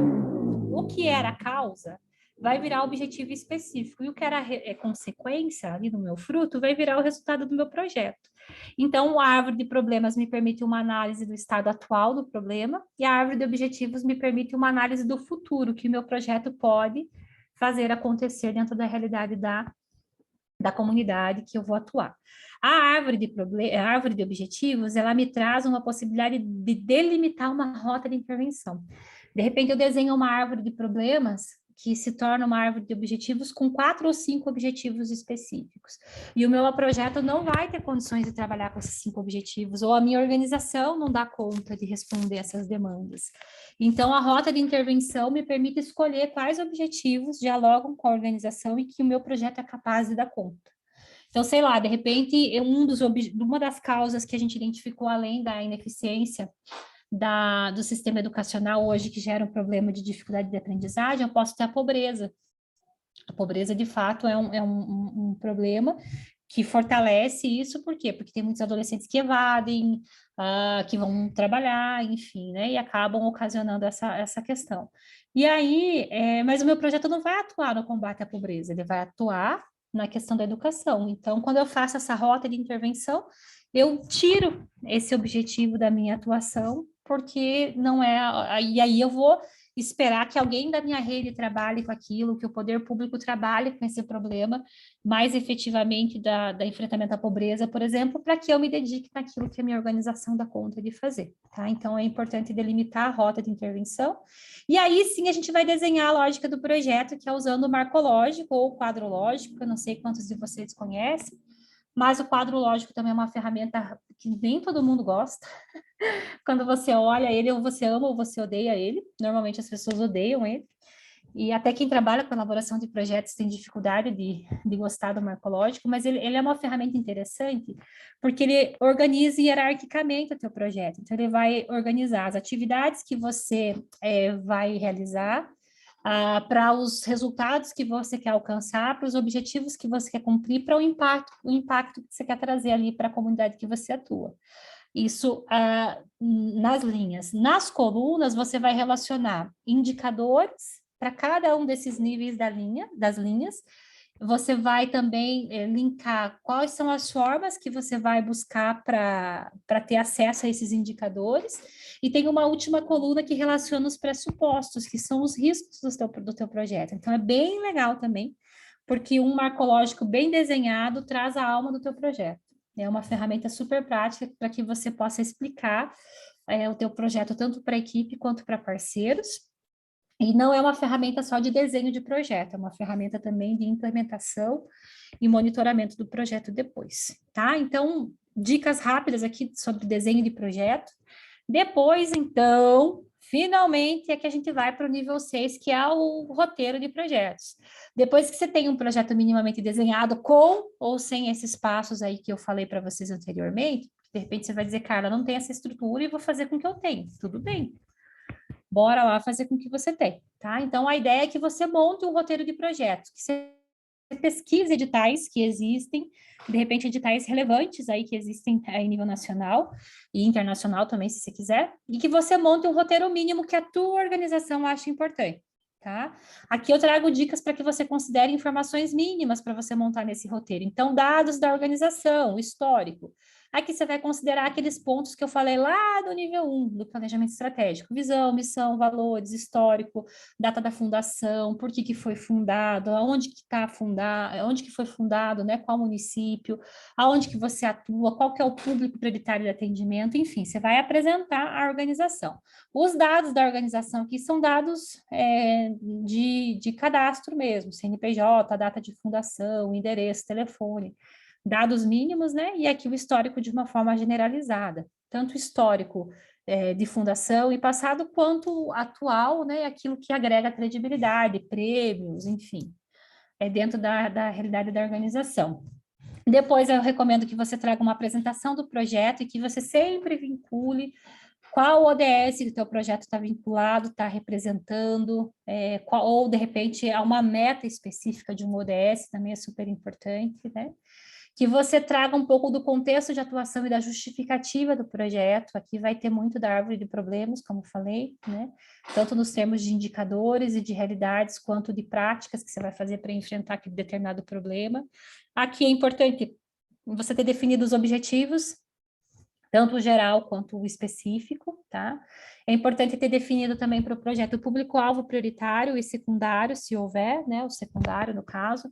Então, por exemplo, tem projetos que vão trabalhar com a criança e com o adolescente, que vão ter como público prioritário e vão ter como secundário a família, por exemplo, tá? Ou a escola, então depende, né, da linha de atuação do projeto. Aqui eu sempre recomendo que você pense num referencial teórico para o teu projeto. Normalmente, projetos de assistência vão trazer como referencial teórico o serviço de convivência e fortalecimento de vínculos. Não sei se vocês conhecem e sabem o que é, mas o serviço de convivência e fortalecimento de vínculos é uma tipificação da assistência social, e ela referencia como é que a gente organiza o atendimento à criança e adolescente para fortalecer aspectos da cidadania, do vínculo comunitário, do vínculo familiar, de questões de cultura, esporte, de aprendizagem de forma geral. Então, é bem interessante. Tem organizações que atuam na área de aprendizagem que usam os pilares da educação da Unesco, o saber aprender, saber a ser, saber conviver e... esqueci do outro. Mas tem uma série de referenciais ali que você vai usar para a implementação do teu projeto, tem editais que pedem esses referenciais teóricos, tá? Que você pense na metodologia do projeto, né? E aqui uma dica de ouro para vocês é sempre deixar no cronograma 2 meses para que você possa pensar na adequação de espaço, compra de material, de equipamento, contratação e treinamento da tua equipe. Além de mobilizar a tua rede ali que vai trabalhar com você, mobilizar os beneficiários, inscrever eles, né? Então, ter esses 2 meses de fôlego é bem legal, porque às vezes acontece ali que o Elcio falou, né? No caso dele, eles não receberam recurso, mas acontece de você receber o recurso do dia para a noite, e aí você se vê ali afogado, tendo que, de repente, fazer manutenção de espaço, comprar material, esperar o material chegar, contratar a equipe, treinar a equipe, só que você já tem que começar o projeto amanhã. Então, é uma coisa bem legal para você pensar, tá? Em ter esse processo. Dentro da metodologia, considere critério de elegibilidade do teu beneficiário, considere formatos de inscrição, se a criança ou adolescente vai ser encaminhado pelos teus parceiros, se vai vir via demanda espontânea, ele vai se inscrever na tua instituição. Se ele vai vir via demanda espontânea, vai se inscrever na tua instituição. Qual é o critério? Critério é renda, critério é índice de vulnerabilidade, então ter esse critério de elegibilidade é legal, porque de repente você tem ali, sei lá, 100 vagas para atender crianças e adolescentes, e você não analisou os critérios de elegibilidade e você tem uma lista de espera de 20, de repente aqueles 20 que estão na lista de espera precisavam mais ter acesso ao teu projeto do que os que já estão, e daí depois que já está inscrito, não tem o que fazer, né? Então, normalmente a gente usa critério de renda, normalmente o critério de renda é o de recorte de padrão mesmo para acesso a programas governamentais. A gente usa a questão de território, então é de todas as comunidades ou é de uma comunidade específica, né? Por exemplo, tem uma unidade do CAD na Maré, o Complexo da Maré tem 16 comunidades, se eu não me engano. Então, quais são as comunidades prioritárias para a gente atender as crianças lá? Qual é a idade? Qual é a situação da criança e adolescente? De repente em evasão, ou de repente que tem dificuldade de aprendizagem, tem déficit, né, distorção idade série. Enfim, aí depende muito do projeto, mas pensar no critério de elegibilidade é bem importante. Descrever a metodologia, né? Na metodologia não existe óbvio, então assim, a gente precisa tentar explicar de forma clara e assertiva, sem se estender demais, pontos que são importantes, como que acontece o teu projeto, ele é organizado em oficinas, que temas que as oficinas têm, quantas vezes por semana, quantas horas semanais, que temáticas que são aplicadas, são oficinas práticas ou oficinas teóricas, enfim. Então, é bem legal trazer essa descrição. Aqui tem uma experiência bem legal que eu vivi. Eu participei de um edital do Itaú Unicef, a gente foi semifinalista em 2013, se eu não me engano. E a gente só não foi finalista na região sul porque eu não detalhei na metodologia como era o treinamento da minha equipe. Era um projeto de robótica na época, não era uma temática assim tão comum naquela época. E aí eles queriam saber como que a minha equipe era treinada na temática de robótica e o meu projeto não deixava isso claro. E aí, quando eu fui falar com a minha avaliadora lá, que a gente foi semifinalista, e no coquetel, a gente conversando com ela falou, olha, vocês só não ganharam como finalistas porque não ficou claro, e para a gente parecia um fator de risco. Será que a equipe vai estar preparada para trabalhar a robótica? Porque não é uma temática comum, assim, que qualquer pessoa aplica. Então, tente deixar óbvio aquilo que é importante em relação ao projeto, sem se estender demais, né? Não dá para fazer também uma metodologia de 20 folhas. Mas uma coisa interessante é pensar nesses pontos, né? Por fim, é importante que o teu roteiro tenha um campo de avaliação e monitoramento. E aqui o marcológico vai ajudar muito, né, gente? Então, você vai dizer o que você vai avaliar e como você vai avaliar, em que periodicidade que você vai avaliar, né? Então, aqui é bem interessante. E o marcológico já vai trazer um pouco disso, né? Ele vai trazer os indicadores, vai trazer os indicadores de atividades, os indicadores de resultado, os indicadores de objetivos e os indicadores de impacto. O que a gente vê muito comum hoje? As organizações entregam normalmente indicadores de atividades. Número de oficinas, número de temas, número de hora-aula, número de turma. Ou então entrega indicador de resultado, número de atendidos, frequência, taxa de evasão, alguma coisa assim em relação ao projeto. Normalmente, os projetos não entregam indicadores de transformação, que vão estar ali no âmbito de objetivo e de impacto. E, normalmente, esses indicadores complexificam um pouco mesmo a nossa vida, porque eles, a partir de objetivos, eles começam a ser indicadores qualitativos, né? De mudanças que acontecem na vida da criança ou adolescente. Então, é importante desenhar um bom marcológico para você ter um sistema de avaliação bem desenhado e poder monitorar esses dados, inclusive os riscos, né? No monitoramento, a gente se preocupa sempre com o monitoramento dos dados, das metas, dos indicadores, que é super importante, mas eu também preciso me preocupar em monitorar os meus riscos. Então, quando você for falar sobre avaliação e monitoramento, é importante falar sobre os riscos também. Aí, normalmente, um roteiro vai trazer equipe mínima, né? Equipe mínima que eu preciso para o projeto, quais dessas pessoas são voluntárias, quais dessas pessoas são remuneradas, então é importante pensar.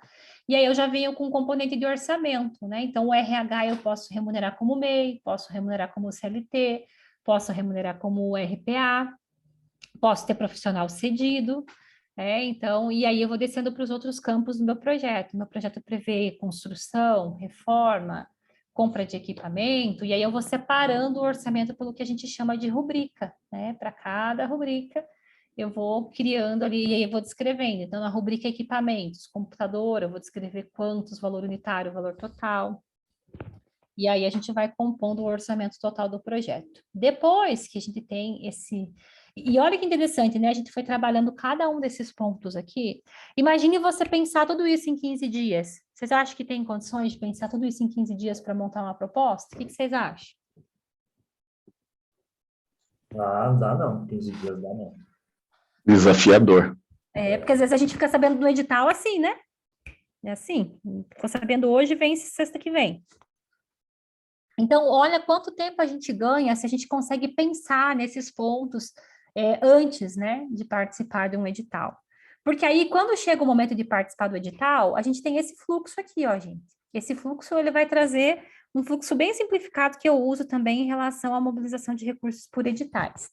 Qual que é o primeiro passo, tá? Se eu já tenho um banco de projetos, por exemplo, ou tenho um projeto no meu banco, eu vou garimpar editais que estejam alinhados com a causa da minha organização. Eu estou desmerecendo aqui a atuação do meu financiador de maneira alguma.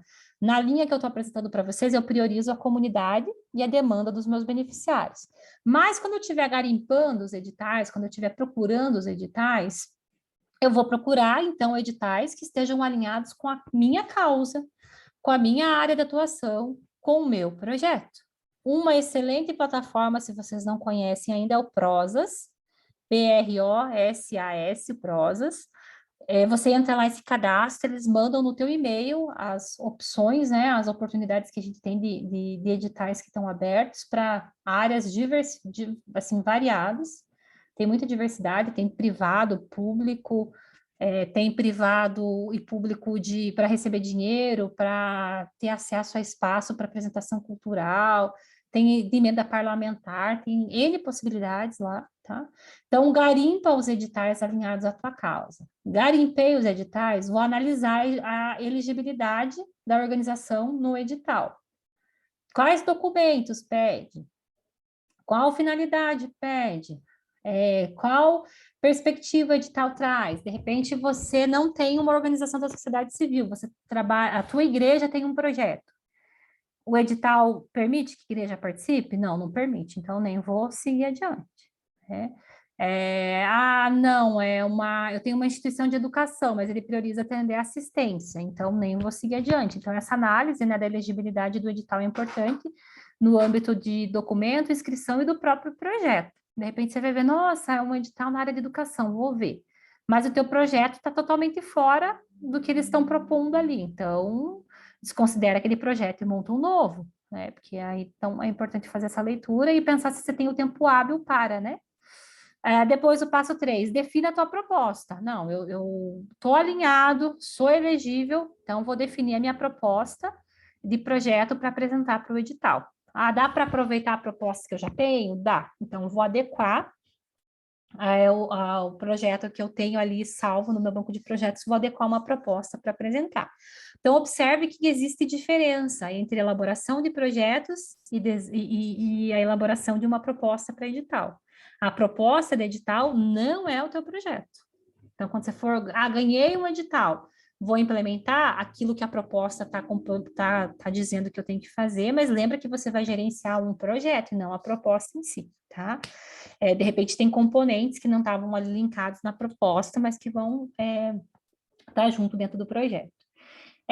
Depois, o próximo passo, né, depois de adequar a proposta, é preencher a proposta e separar os documentos que são solicitados. O Prozas, por exemplo, normalmente você preenche informação dentro da própria plataforma e envia anexos.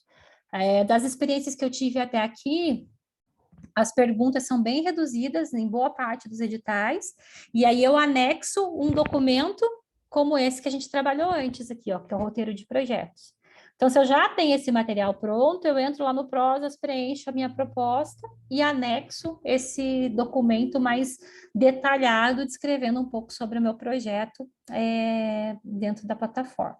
E, por fim, eu submeto, então, né, depois que eu fiz todo esse processo, eu submeto a minha proposta e vou acompanhando possíveis diligências, né? Existem editais que pedem, então, existem editais que têm níveis de aprovação. Depois que você é aprovado naquelas fases, tem editais que pedem diligências, que pedem anexos, né, que possam ser agrupados ali ao projeto para que eles possam seguir com a análise, e então monitoro o resultado para ver se eu fui contemplado ou não. Se você não foi contemplado, tem edital que traz devolutiva, que é legal, para você saber naquilo que você precisa crescer, melhorar, e tem edital que infelizmente não, só vai dizer que não e ponto, né? E aí você mesmo vai ter que fazer essa análise, vai ter que fazer esse processo reflexivo de entender, né, por que de repente você não ganhou, e o legal de fazer esse processo reflexivo é como? Entrando no edital, vendo os ganhadores, vendo os projetos que essas organizações ganhadoras implementaram, dar uma fuçada ali, e aprender com eles, né? Então, essa parte é bem interessante para você poder gerar aprendizado para você. E aqui a gente finda um pouco desse processo do fluxo para mobilização por editais. Você veja que o fluxo aqui trabalhado, né, para captação via edital, ele foi bem pequenininho, porque dentro da minha lógica aqui que eu estou apresentando para vocês, se você tiver todo bem preparado, esse processo aqui de captação por editais, ele fica bem mais simplificado, bem mais seguro e bem mais tranquilo de ser atendido. Algumas experiências interessantes. Eu já elaborei proposta de edital do dia para a noite, e ganhei edital em organizações que eu estava trabalhando, e já preparei banco de projetos e não ganhei, e vice-versa. Então, assim, eu também não tem muito uma receita, vou ter banco de projetos, vou receber todos os editais? Não necessariamente. Teve uma coisa interessante, assim, né? Uma parte negativa de captar recursos por editais via proposta rápida, sem ter um projeto por detrás para me orientar, é que eu acabei me comprometendo demais. Eu me comprometi com um nível de frequência, me comprometi com um nível de alunos concluintes que não era o que a realidade me trouxe depois, porque eu não tinha experiência de um projeto anterior para saber como que seriam esses indicadores, e acabei criando assim, e aí tem que fazer correções, né? Na hora que você vai implementar, na hora que você vai prestar contas, tem que justificar o que aconteceu. Uma coisa interessante que a gente foi depois aprendendo, né, com a prática mesmo de implementar, é que aqui no Sul, por exemplo, projetos no período da manhã, no período de inverno, tem uma tendência de falta enorme, principalmente de manhã. Então, se você tem projetos de manhã, que você tem a perspectiva de ter uma frequência de 75%, naquele trimestre, quadrimestre do inverno, pode esquecer que se estiver chovendo, frio, geada, já era, nem você só vai porque você tem que ir, que você é adulto responsável tem que trabalhar, né? Então, imagine uma criança adolescente não vai mesmo. A não ser que ele realmente não tenha nada para comer em casa e vá para a organização para comer, mas ainda assim é bem desafiador. Então, você vai aprendendo um pouco, né? À medida, e sempre que você capta recurso, implementa um projeto, tem que sempre ter esse registro desses aprendizados, né? Então, esse aprendizado, por exemplo, do inverno, já ficou definido para a gente. Então, abaixa um pouquinho a média de frequência, porque você sabe que você não vai atingir a média final. O índice de evasão também ele é relativamente médio. Por quê? Porque nas comunidades carentes, e isso independente da região do Brasil, né, que você estiver trabalhando, do estado, do município, há um movimento de mudança muito grande. As famílias estão aqui hoje, semana que vem já não estão mais. E aí eles não te avisam. E quando você vê, já foi, já era. Normalmente você vai ficar sabendo pela escola, daí você vai procurar saber onde é que está. Outra questão, eles mudam de telefone também muito rápido, né? Então, são aprendizados que você vai desenvolvendo na caminhada que vão te ajudando a pensar qual que é a tua média de alunos concluintes e qual a tua média de evasão, né? Tudo isso é muito importante quando você considera o processo de captação por edital, para que você não se comprometa com aquilo que você não vai conseguir entregar. É claro que na dinâmica acontece isso, e você vai justificar e tudo bem. Agora, quando é um número muito discrepante, né, um dado muito discrepante, porque o projeto também não é engessado, você desenha ele e quando você vai implementando, você vai avaliando e vai redirecionando, o segredo é sempre se comunicar com o financiador, né? Ter um jogo de transparência. Então, esses são um pouco dos aprendizados que a gente foi tendo, mesmo que o edital, no final das contas, se você foi contemplado, não te peça relatório, monte relatórios bimestrais, trimestrais, mensais, informe o teu doador do número de pessoas que estão participando, das atividades que estão acontecendo, se os teus indicadores estão sendo alcançados ou não, isso gera credibilidade. Na Fundação Itaú, a primeira vez que a gente recebeu via fundo da infância, a gente montou relatórios bem completos, da segunda vez a gente nem precisou participar do edital. Na primeira vez a gente recebeu um projeto contemplado no valor de 390 mil, da segunda vez, acho que foi 420 e poucos mil, mas a gente nem precisou submeter, só a partir dos relatórios e das devolutivas que a gente foi entregando para eles, eles falaram, vocês não querem fazer uma nova proposta? Só expandindo o território e alcançando mais uma comunidade? A gente falou, claro, né? E aí a gente expandiu uma comunidade, ampliou um pouco o número de atendimento e ampliou o valor do orçamento também. Então, vale muito a pena, né, essa atenção. E esse processo, ele é um processo de aprendizagem, né? De fazer, analisar o que foi feito, avaliar, reimplementar. E aí você vai seguindo esse ciclo. Gente, o que eu tinha para compartilhar com vocês era isso. Em termos de conteúdo, tem outras experiências também, eu só não sei se a gente tem mais tempo. E também não sei se vocês têm dúvidas, perguntas, esclarecimentos, enfim, em relação a tudo que foi falado nesta noite. Legal, obrigada, Carla. Tem já algumas dúvidas? A gente tem até às 9, tá? Ok. É nosso limite. Ok. Pode falar, Beth. Ô, Carla, boa Oi. noite. Eu tive Boa uma noite. experiência quando a gente foi dar entrada, a associação foi dar entrada no projeto no CIMAS, no CMAS. E a bancada lá do Conselho Municipal questionou a gente com o nosso projeto, porque dentro do nosso quadro de equipe, nós tínhamos, digamos que 90% voluntariado. Aham. E apenas dois contratados, CLT, e o restante era MEI, que a equipe multidisciplinar era MEI, e os outros voluntários, aproximadamente uns 23 voluntários. A gente realmente funciona dessa maneira. Uhum. A gente, há 4 anos, nós estamos funcionando dessa maneira e nós não temos mais contratados, é realmente todo mundo voluntário. O nosso projeto, a gente tem associação, mas tem a igreja, por a igreja ser muito grande, nós temos muitas pessoas, então a gente tem voluntário. Isso não é o nosso problema. Mas a gente já é a 3ª vez que a prefeitura recusa e manda de volta para nós por causa desse quadro de voluntários. Ela fala, como vocês funcionam só com o voluntário? E da última vez eu disse, como a gente vai ter contratado se vocês não fornecem para a gente o número de concessão para que a gente possa buscar recursos e ter pessoas contratadas? Eu questionei isso na mesa, mas é a 3ª vez que eles recusam para nós o número de concessões por causa desse quadro de voluntariado. É óbvio que tem outros pontos, por exemplo, a gente teve que atualizar o estatuto dentro do novo marco regulatório, foi do questionamento deles, a gente atualizou, todas essas coisas, mas isso sempre bate lá, e eu não sei como resolver isso, eu realmente qual só tenho conselho vontade. que é, Beth? Você falou que Conselho Municipal de Assistência Social.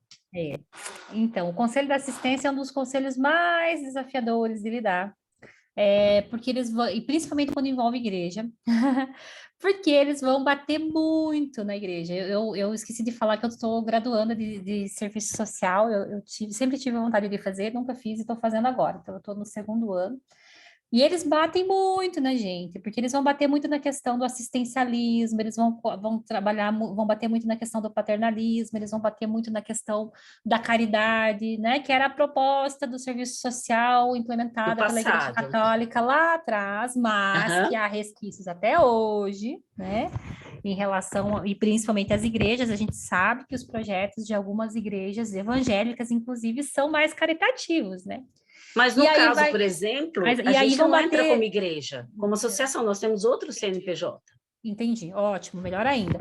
Mas o que vai acontecer? Eles vão ficar muito ressabiados, assim, muito de olho em relação à questão do voluntariado mesmo. O voluntariado é bom, ele é importante, mas ele é um fator de risco. Né? Se eu desenho um projeto que tem boa parte dos trabalhadores como voluntário, é um grande fator de risco, porque o voluntário está hoje, por mais que ele seja altamente comprometido, amanhã ele pode não estar. Então, realmente é um fator de risco. Então, você tem que analisar quais áreas do teu projeto os voluntários são responsáveis. São áreas super importantes para o teu projeto? Aí você tem que pensar em trabalhar com a remuneração. Esse processo é para se inscrever no conselho ou para acessar recurso? Para se inscrever no conselho, para receber o número de concessão. Outra coisa importante de você pensar também é rever um pouquinho da linguagem do material que você está apresentando. Do plano de ação, de todas as outras coisas. Isso, é legal você dar uma olhadinha, tem cadernos, né, que você pode dar uma olhada de orientação. Então, às vezes, a linguagem que a gente usa pode não estar adequada, e aí, somada com a questão do voluntariado, né, pode gerar todos esses fundamentos de incerteza. Teria que olhar ali o que eles devolvem para vocês, para saber bem, né? Normalmente, quando é indeferido, eles devolvem porque que foi indeferido. Sim. Né? E eles mandam os os motivos pelos quais foram indeferidos. Isso, e as adequações que têm que ser feitas, né? Isso. Então, sempre que a gente vai apresentar, por exemplo, para o conselho da assistência para se inscrever, evite contraturno. Então, tem que usar a linguagem da assistência. Serviço de convivência, teu trabalho é preventivo, de nível de proteção básica, serviço de convivência e fortalecimento de vínculos. Então, você tem que estar inteirada dessas nomenclaturas, inteirada de como essas coisas funcionam para você conseguir a inscrição. Você está em qual município? Osasco. Osasco, São Paulo, Uhum.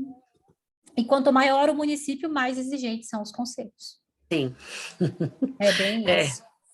Tá? Mas a questão é essa, dá uma olhada para ver sobre qual ótica, né, os teus voluntários, por quais serviços eles estão responsáveis.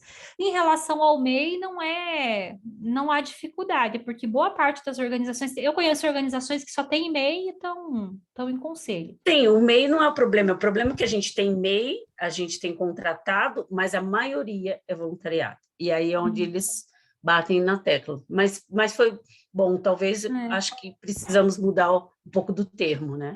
Muda um pouco do termo, muda um pouco da linguagem, reduz um pouco a abrangência do projeto, sabe? Se de repente você precisa para fazer, sei lá, não sei como é que é o nível do teu projeto, mas me ocorreu agora, de repente teu projeto tem 3 frentes de atuação, e para eles você precisa de 20 voluntários, de repente diminui um pouco e deixa 10 voluntários. Por mais que você tenha o outro escopo funcionando ali, a outra modalidade, deixa ela, apresenta só aquilo que de repente é interessante.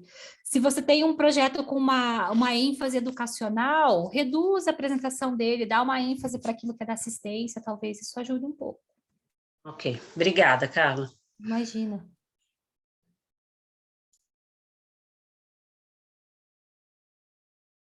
Mais alguém? O Elcio, eu acho que está com dúvida, né, Elcio?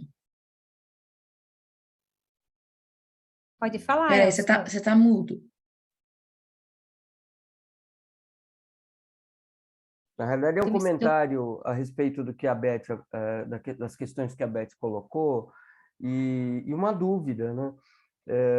Você, Beth, falou da questão do projeto no contexto da apresentação do projeto num caso de submissão específico ou da apresentação do projeto em conselho municipal, porque são 2 coisas diferentes, né? Eu não sei, né, Carla? Eu não entendi. O dela é para se inscrever no conselho ainda, ela não conseguiu nem se inscrever ainda. Ah, tá. Então, estão indeferindo a inscrição dela.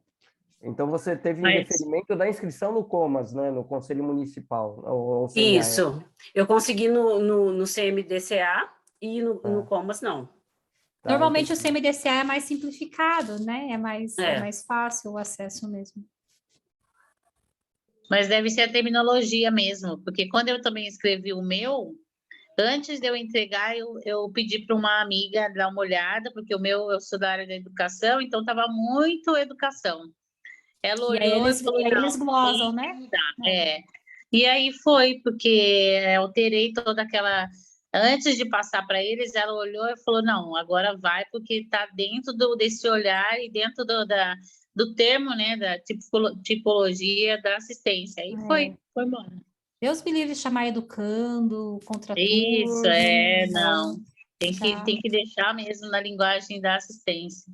O legal é se você tiver uma voluntária, alguém que conheça a Beth de uma outra organização que seja assistente social e que possa dar uma olhada para você, sabe? Dar uma validada nesse documento. Eu sou assistente social, mas eu vou contar para você qual que é a nossa dificuldade agora.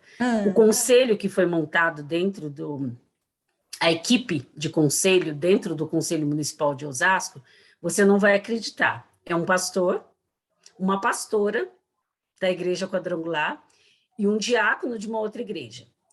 E aí, essa última vez que eu fui, eu tive que respirar fundo 50.000 vezes, que o meu espírito saiu e voltou, porque esse pastor teve a cara de dizer assim para mim, por que você quer o número de concessão do CIMAS? Você vai buscar recurso público se você tem uma igreja que tem condições de manter esse projeto de olho fechado? Ele falou isso para mim. E aí... Então, na realidade, é a questão com a igreja. É o conselho.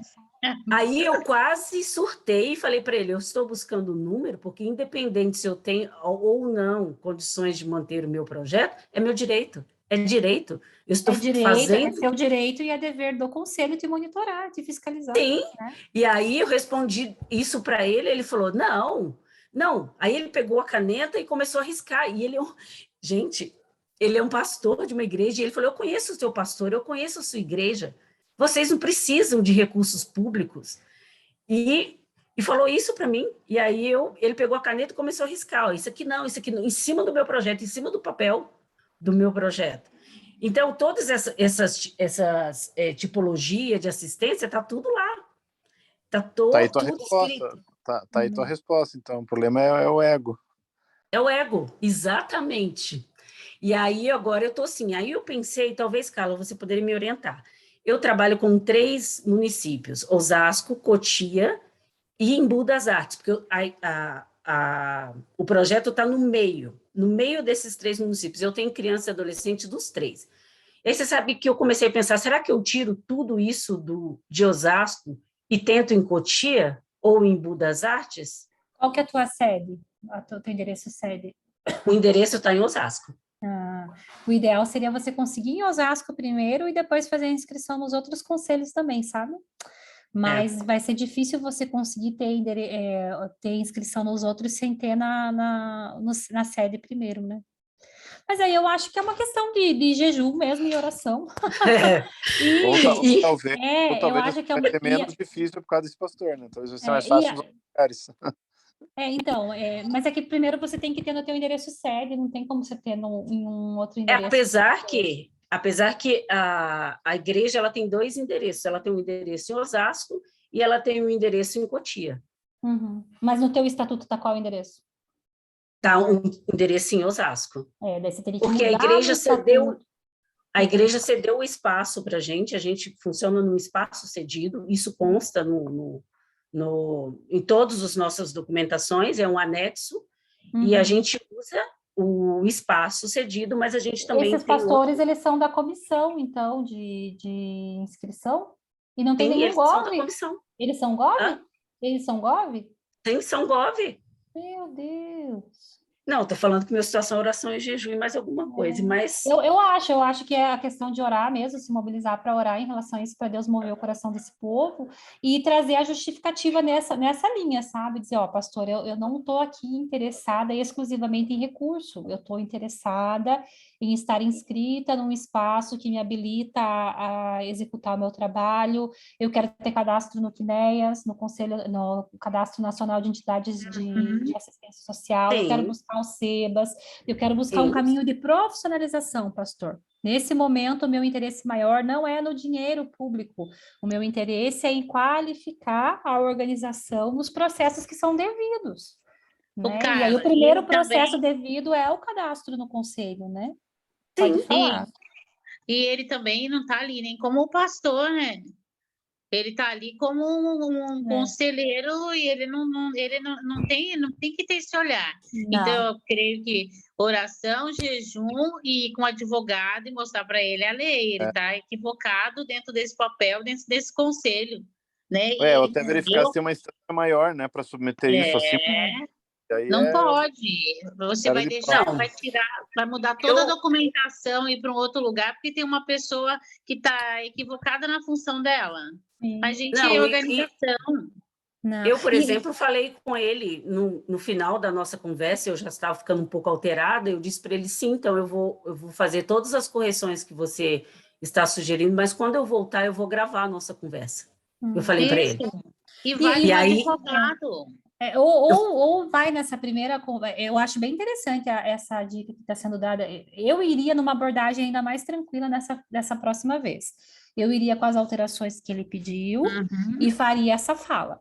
Pastor, porque como é uma briga de ego, se você bater, vai piorar. Então, vai no método de assoprar um pouquinho e fala, pastor, está aqui, fizemos as alterações que foram sugeridas, quero ressaltar, e faz no ofício, inclusive, isso, sabe? Quando você for entregar, quero ressaltar, pastor, como consta aqui no ofício, o meu objetivo de me inscrever no CNAS é galgar esse processo de organização e profissionalização do meu trabalho, para que eu possa ter inscrição no CMAS, no CNEAS, buscar SEBAS, buscar outros caminhos.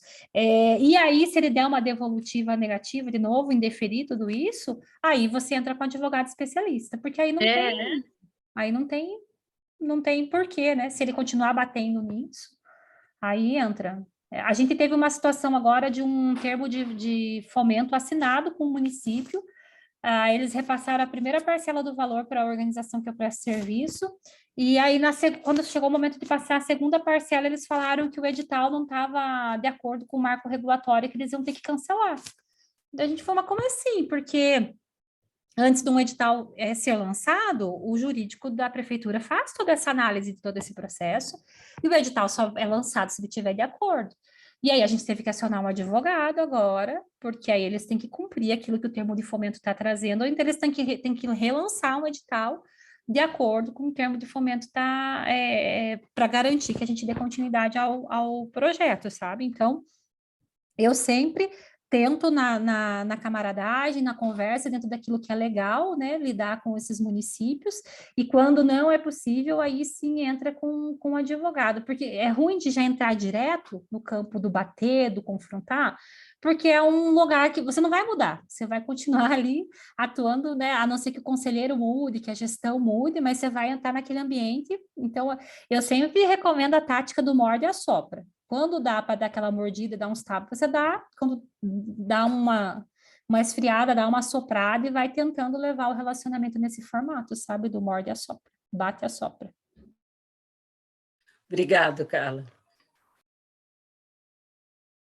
Mas tem mais gente aí local que pode te ajudar, aí tem mais experiência aí, ó. Oi, Beth. Ó, só uma dica, o conselho não é feito só de uma pessoa, e tem a reunião deliberativa mensal. Veja o dia da reunião e entregue essa correção juntamente com tudo especificado por escrito na reunião do conselho. Entendeu? E perante também... todos os conselheiros. Porque quando existe... Eu sou conselheira do CMDCA aqui da cidade.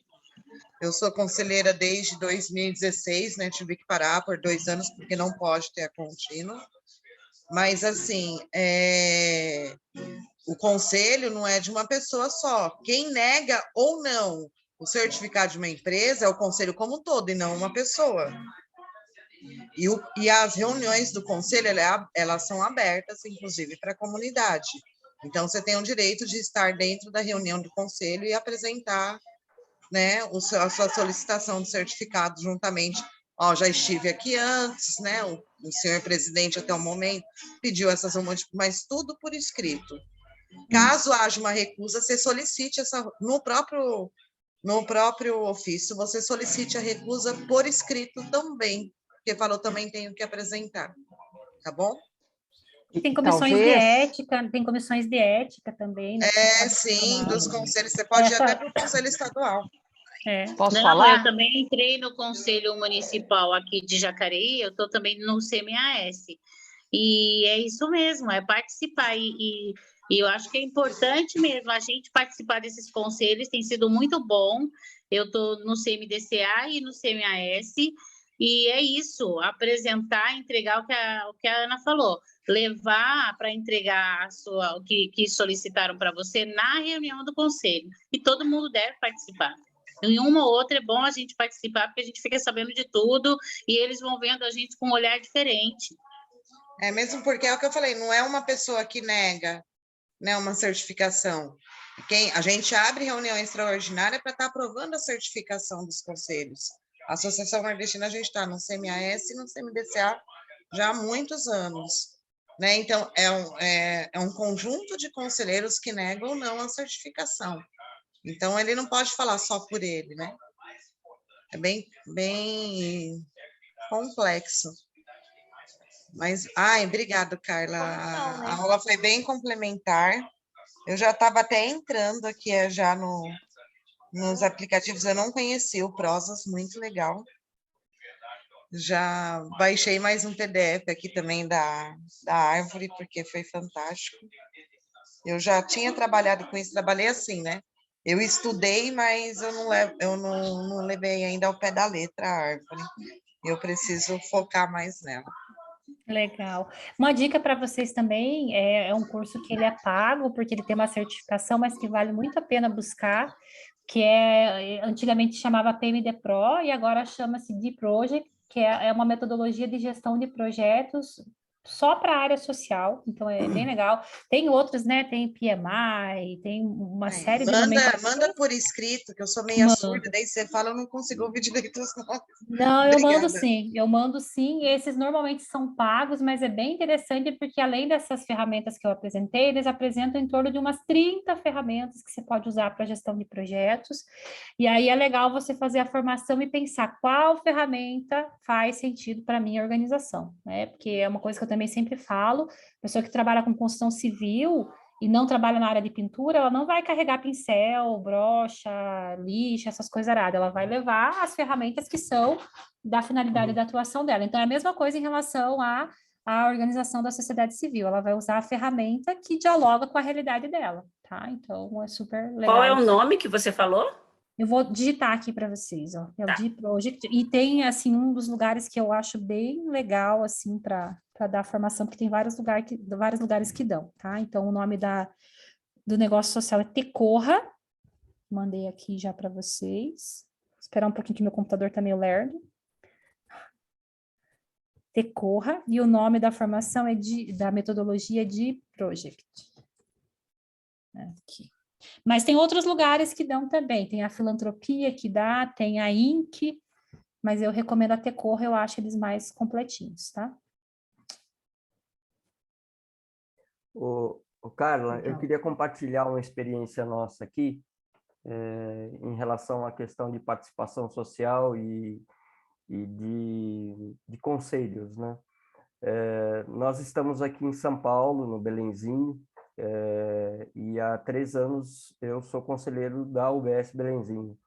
Então, a gente participa do Conselho Gestor e eu tenho tido uma experiência muito, muito positiva na gestão participativa no território. Embora nós sejamos uma organização que trabalha principalmente com educação, né? A gente atende crianças em contraturno escolar, e predominantemente crianças migrantes, nós estamos inseridos num território cuja uma das questões centrais é a vulnerabilidade da nossa comunidade associada à origem dela, né? Que é a origem migrante. Eu já tive a oportunidade de compartilhar isso um pouco com a Leia, né, e com o pessoal da Glocal, e é uma situação bem peculiar. E a participação nossa em Conselho Gestor tem sido uma das âncoras do nosso trabalho no território.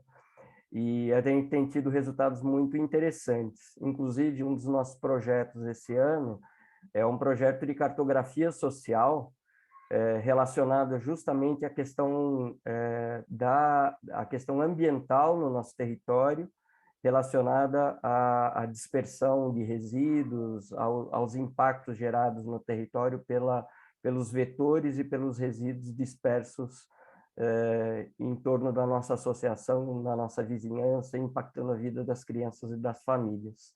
E a gente colocou em ação a estrutura do programa Ambientes Verdes Saudáveis no nosso território, da prefeitura, para poder movimentar a nossa comunidade para favorecer a redução desses impactos, né? E isso só foi possível realizar por conta da participação social, da atuação em conselho gestor, de um espaço de discussão aberto com a gestão da UBS local, um canal de participação também aberto na Superintendência de Saúde do território, e isso tem sido uma experiência muito positiva. Então, assim, eu acho que essa recomendação de fortalecer os canais de participação social e da gente se inserir nesses canais é um movimento extremamente importante e necessário, porque é assim que a gente promove mudança, né? É assim que a gente realmente consegue se posicionar de maneira muito positiva para poder vencer essas resistências de que a Beth falou, né? Muitas vezes resistências é quase que um fogo amigo, né, Beth? A gente encontrar pastores, eu também sou da Igreja Batista, né, aqui no Belenzinho, atuo na igreja ministerialmente, não sou pastor, sou um membro da igreja, mas é muito duro a gente enfrentar uma resistência dentro da própria membresia da igreja, dentro do nosso, entre nossos irmãos. É muito difícil isso, né? Ter que encarar essa realidade. E se fosse uma resistência qualificada, né, que tivesse fundamento, é uma resistência absolutamente indevida, né, Carla? É uma coisa, você falou bem, é desqualificada, né? É desqualificada, e isso é muito, muito problemático, né? É muito triste a gente observar esse tipo de comportamento, esse tipo de situação. É um grande desafio. Então, eu queria deixar esse meu testemunho, esse meu depoimento, né, como um encorajamento também, porque existe realmente um espaço de participação social aberto nos canais diversos, nos canais sociais. Acho que a gente tem que aprender a usar isso, né? A gente precisa, como cidadão, saber se posicionar nesses canais, a gente precisa aprender a construir, né, isso, porque esse processo de construção é o processo de construção cidadã que o nosso país precisa, né, para operar transformação significativa, né? É um canal que eu diria, sem dúvida, político muito importante, né? E a gente vive na polis, né? A gente tem que usar esses canais, a gente precisa saber que é nossa obrigação ocupar esses espaços de discussão, a gente precisa se posicionar, e se a gente não faz isso, a gente acaba deixando de cumprir o nosso papel como cristão, inclusive, né? E eu acho que, enfim, essa a minha impressão, né?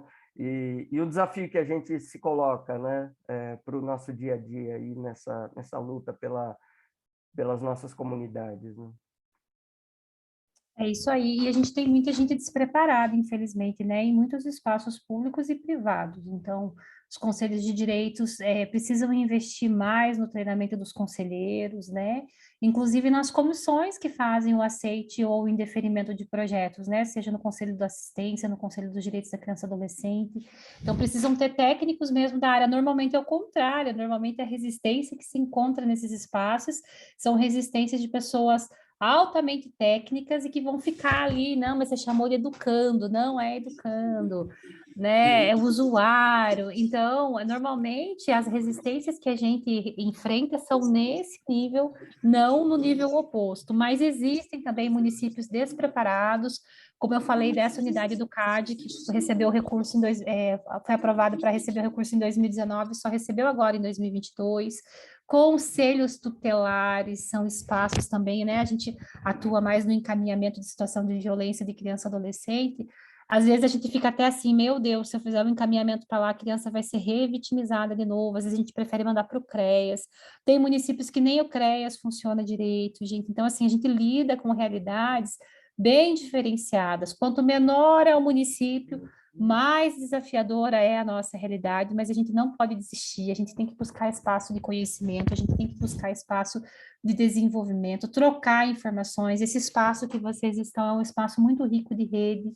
Olha quanta coisa, né, importante foram surgindo aí a partir da problemática que a Beth apontou, né? Então, é nesses espaços que a gente se fortalece, é nesses espaços que a gente aprende e que a gente busca, né, possíveis soluções para enfrentar os diferentes problemas que a gente vive, né? Então, é super importante estar antenado, ligado nisso.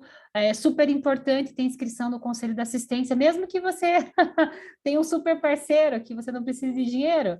É importante, porque é esse espaço que te regulamenta, é esse espaço que te fiscaliza, é nesse espaço que você estabelece rede, é nesse espaço que você propõe política pública, é nesse espaço que você propõe mudança para o beneficiário que você está acompanhando, para o usuário que você está acompanhando. Então, a gente não pode se intimidar por esses movimentos, né? Por esse tipo de abordagem, a gente tem que seguir.